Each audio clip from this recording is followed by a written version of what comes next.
તો સીતારામ ને જય માતાજી બાબા તમને બધાને. અને આપણે ચોટીલાથી ઘરે આવી ગયા છીએ. દાદાની ગદા અને માતાજીના આશીર્વાદ લઈને પણ આપણે ઘરે આવી ગયા છીએ. અને સાક્ષાત માતાજીને અંદર સુધી જે માતાજીની ચોટીલા શક્તિપીઠ છે જે મેન ઉપર, ત્યાંથી આપણે માતાજીની ગદા, આપણે આ દાદાની ગદા આપણે પ્રસાદીની એટલે કે ત્યાંથી આપણે આશીર્વાદ લીધા છે. અને મને ત્યાં અંદર નહોતો જવા દીધો, ખાલી ગદા ત્યાં અંદર લઈ ગયા હતા મહારાજ. એને કીધું હતું કે દાદાનો કે માતાજીનો હુકમ હશે જેથી કરીને તમારી ગદા પ્રસાદીની થવા અંદર માતાજી પાસે જાય છે, પર કઈ વસ્તુ કે કોઈ વ્યક્તિને જવા નથી દેતા એમ. મેં કીધું હા, તો જેવું માતાજીની મરજી.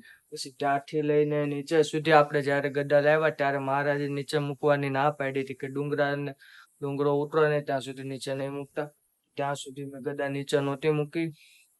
અને હું મીત કેવી નજેન્દ્રભાઈ પણ અમે સાથે જ હતા. અને છેક સુધી નીચે સુધી એક જ વ્યક્તિ એટલે કે મેં રાખી હતી ગદા. ઉપર ચડતી વખતે મને ત્રણેય સહાય કરી હતી. અને નીચે આવતી વખતે ગદા આપણે નીચે નહોતી મૂકી. અને ત્યાર પછી નીચેના મંદિરે પ્રદક્ષિણા કરી અને પછી જ ગદા નીચે મૂકી હતી. તો ચાલો માતાજીને નમન કરી પગે લાગી અને અત્યારે જાઉં છું ઓફિસે. થોડું વર્ક છે એટલા માટે. ને ગદા આપણે પછી આપણે એવું લાગે તો વિડીયોમાં લેશું. તમે લોકો વ્લોગમાં બનેલા રહીજો. ચાલો આપણે આવી ગયા છીએ ઓફિસ.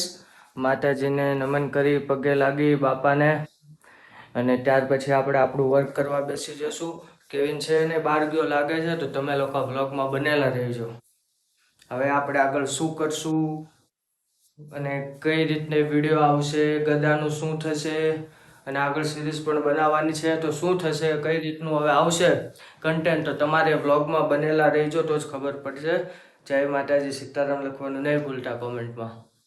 ઘરે આવી ગયો છું અને માતાજીનો ધૂપ દીવાબત્તી કરી લઈએ, સાથે ગદાનું પણ ધૂપ દીવાબત્તી કરી લઈએ. તો ચાલો તમે લોકો વ્લોગમાં બનેલા રહેજો.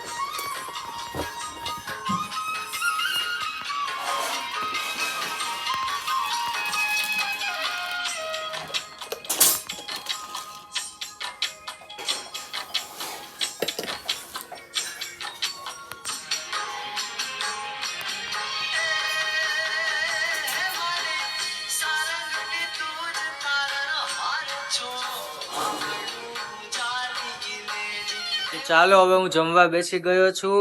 અને જમવામાં છે સરસ મજાની મેથીની ભાજી મમ્મીએ બનાવી છે, ચણાનો લોટ અને હું નાખ્યું મમ્મી અંદર બી હા ટામેટા અને ચણાનો લોટ નાખીને. હારે પાપડ છે, આથણું છે. તો ચાલો રોટલો પણ છે. પપ્પા જમવા બેસી ગયા છે. મમ્મી બનાવે છે રોટલી. જીનલ પણ છે હારે. જીનલ હાલ ખાવા. તો ચાલો આપણે પણ જમી લઈએ.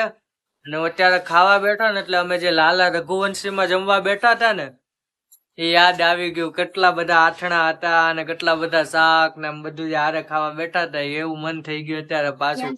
તો તમે લોકો વ્લોગમાં બનેલા રહેજો. ચાલો આપણે જમી લઈએ અને ચાલો તમે પણ જય માતાજી હરિહર કરવા. માતાજી મિત્રો, આપણે અત્યારે આવ્યા છીએ કૃષ્ણા કોલ્ડ ડ્રિંક્સ. અને ખાસ કરીને મારો એક ભાઈબંધ મળી ગયો જૂનો, આપણે ધવલ, એનો ભાઈબંધ છે સાથે કૌશલ. જય માતાજી. ધવલ જયારે મને મળે છે ને ત્યારે મને એમ થાય છે કે મને માતાજીના આશીર્વાદ પાછા મળ્યા હજી એક વાર એમ. મને આમ ધવલ બસ કાંઈક બોલે ને બે શબ્દ એટલે એનો અવાજ એટલો આમ ઘોળો છે ને, તમે ભલે એને વિડીયોમાં તમને ગમે એ લાગતું, આ રિયલ વાત કરું છું. અમે 7મા 8મા ધોરણમાં અમે હારે હતા સિગ્મા ક્લાસીસમાં. ત્યાર પછી ધવલ મને જયારે મળે ને ત્યારે એમ જ લાગે કે માતાજીના આશીર્વાદ પાછા આવે મળ્યા આપણને એમ. તું મને મળ્યા રાખજે ધવલા, હો ને હું તને બોલ કૌશલ. જા કૌશલ ધવલ નો ભાઈ. જય માતાજી. હવે હા, આપણે આગળ એવું નક્કી કર્યું છે કે ગદા આપણે જે પ્રસાદીની કરાવી ને માતાજીની, બરોબર, એ આપણે હવે એનો લાભ બધાને મળે એમ.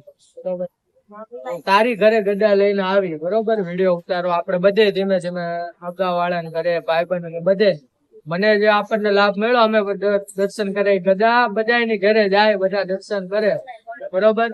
તારી ઘરે હોત આવશું આપણે, બરોબર. તમે લોકો બ્લોગ માં બનેલા રહેજો. તમારી ઘરે પણ હું આવવાનો જ છું.